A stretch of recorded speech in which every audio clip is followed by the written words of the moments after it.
Assalamualaikum warahmatullahi wabarakatuh. Halo teman-teman kelas IPA B yang berbahagia dan Ibu Vika selaku dosen pengampu mata kuliah zat adiktif dan aditif yang kami hormati. Kami dari kelompok 1 pada video kali ini akan memaparkan materi tentang bahan tambahan pangan. Sebelumnya, izinkan saya dan anggota kelompok saya untuk memperkenalkan diri. Yang pertama, saya sendiri, Septina Miftahul Janah dengan NIM 207-2047 akan memaparkan materi subbab perbedaan bahan tambahan pangan dan bahan penolong dan subbab aturan hukum bahan tambahan pangan. Perkenalkan, nama saya Adina Rayu dengan NIM 207-20009.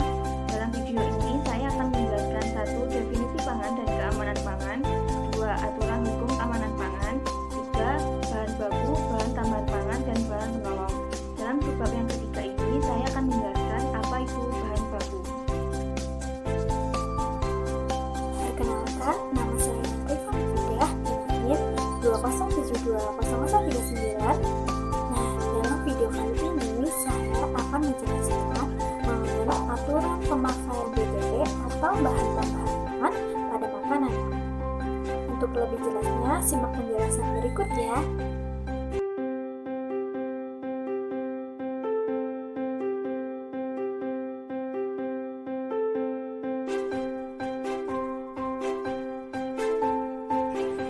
Definisi pangan dan keamanan pangan.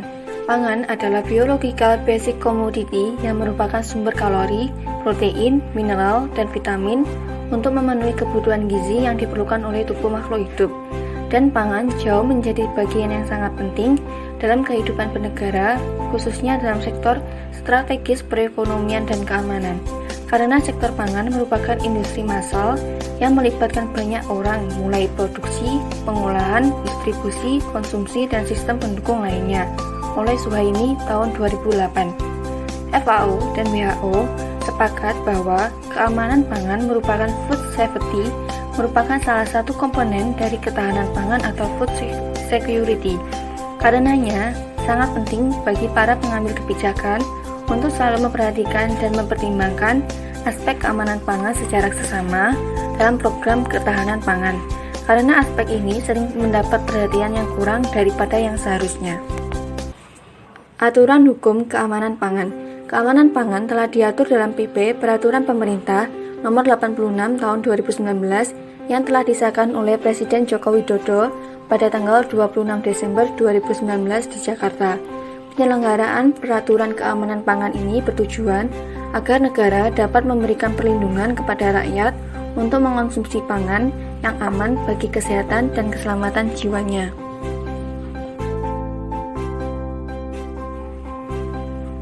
Perbedaan bahan baku, bahan tambahan pangan, dan bahan penolong. Bahan baku adalah bahan dasar yang dapat berupa pangan segar dan pangan olahan yang dapat digunakan untuk memproduksi pangan.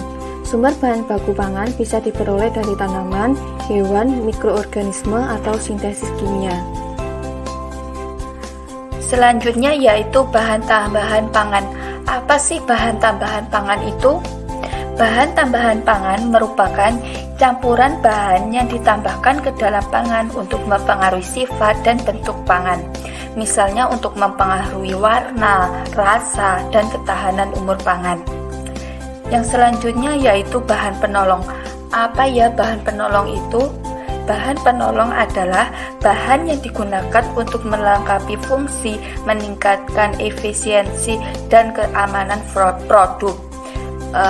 Misalnya pada sebuah makanan, biasanya untuk menjaga kehigienisan makanan dibungkus menggunakan plastik atau kertas. Nah, plastik atau kertas inilah yang dinamakan sebagai bahan penolong.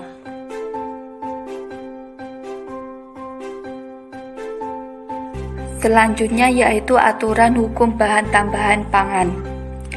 Dalam Undang-Undang Nomor 18 Tahun 2012, pemerintah wajib menjamin terwujudnya keamanan pangan, sehingga pemerintah mengeluarkan pengaturan penggunaan bahan tambahan pangan. dari pengaturan bahan tambahan pangan tersebut bertujuan agar makanan tetap aman saat dikonsumsi oleh masyarakat. Nah, kegunaan bahan tambahan pangan sendiri antara lain untuk meningkatkan nilai gizi, memperpanjang umur makanan, memperbaiki cita rasa makanan. Berdasarkan Peraturan Menteri Kesehatan Nomor 33 Tahun 2012, bahan tambahan pangan yang boleh digunakan ada 27 golongan, sedangkan bahan tambahan pangan yang dilarang ada 19 golongan. Nah, setelah beberapa saat menyimak video, pasti teman-teman tahu dong BTP itu apa?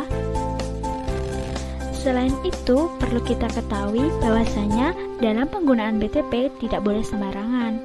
Ada beberapa hal yang harus diperhatikan. Nah, apa sih hal-hal yang harus diperhatikan dalam penggunaan BTP? Untuk lebih jelasnya, simak penjelasan berikut ya. Ternyata dalam penggunaan BTP ada beberapa prinsip yang harus diperhatikan loh. Prinsip yang pertama, BTP hanya digunakan pada produk pangan jika benar-benar diperlukan secara teknologi.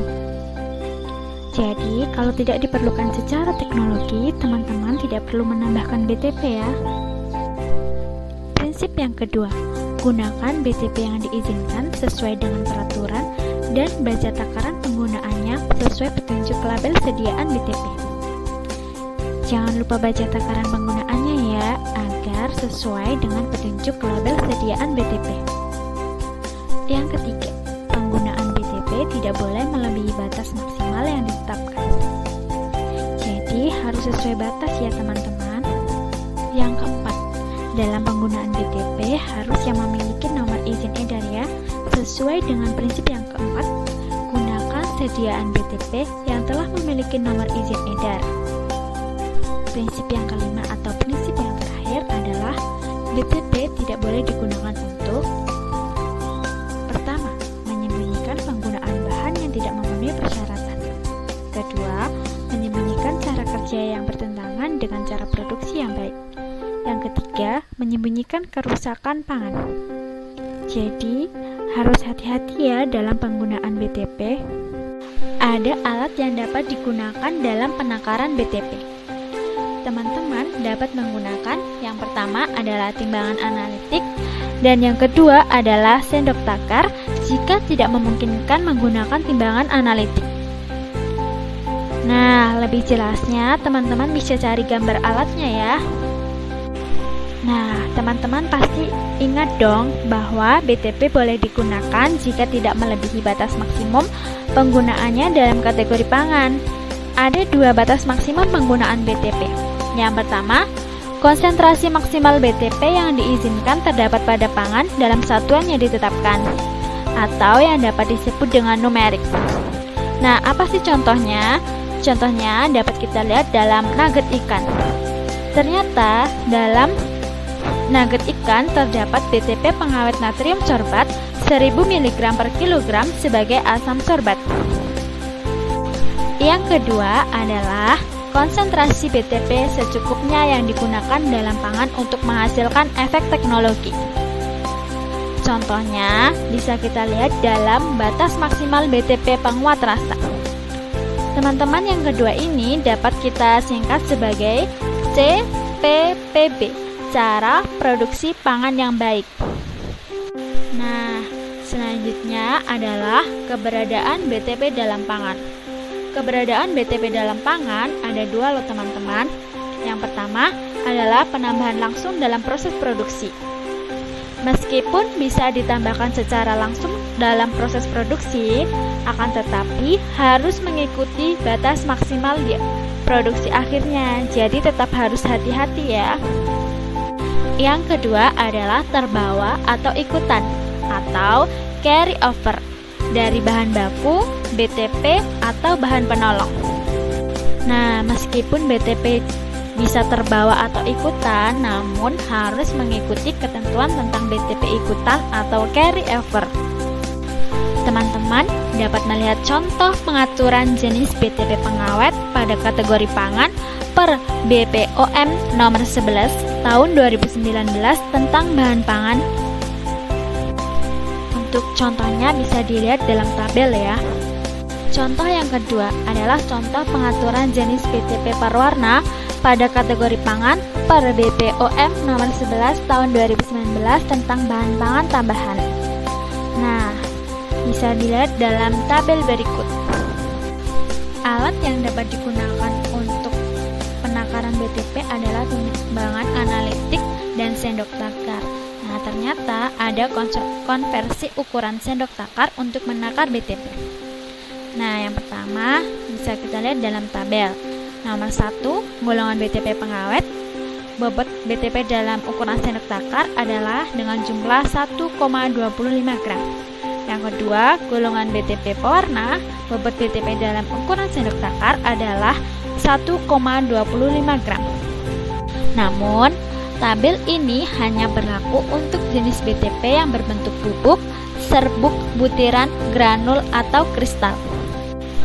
Selanjutnya, gimana sih perhitungan penggunaan BTP? Contoh yang pertama, teman-teman pasti tahu dong cookies. Cookies ini merupakan kategori pangan 07.2.1 cake, cookies, dan pie, isi buah atau custard atau flan. Nah, contoh pengawet yang diizinkan adalah natrium sorbat INS 201. Batas maksimal yang diizinkan adalah 1000 mg per kilogram sebagai asam sorbat dan akan digunakan dalam 5 kg adonan.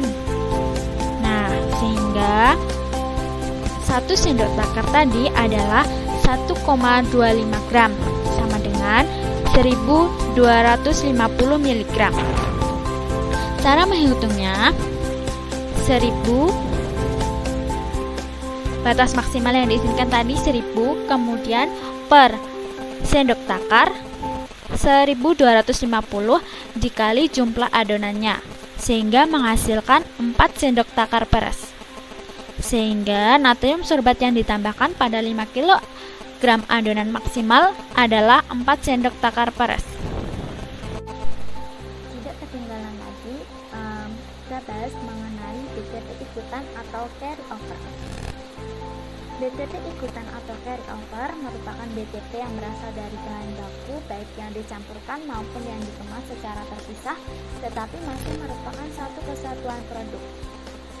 Ternyata dalam BTP ikutan mempunyai kriteria atau syarat BTP. Yang pertama adalah tidak ditambahkan langsung. Yang kedua, terbawa dari bahan baku, BTP atau perisai. Yang ketiga adalah tidak berfungsi secara teknologi. Nah, apa sih contohnya? Contohnya ternyata ada dalam nugget ayam yang memiliki komposisi daging, tepung, butter, tepung roti. Nah, ternyata dalam tepung roti ini mengandung perwarna kuning FCFC 11595. Tepung terigu, air, garam, gula, bumbu penguat rasa monotrium glutamate, dan pengembesi fosfat. Sekian presentasi dari kelompok kami, ada kurang lebihnya kami mohon maaf. Wassalamualaikum warahmatullahi wabarakatuh.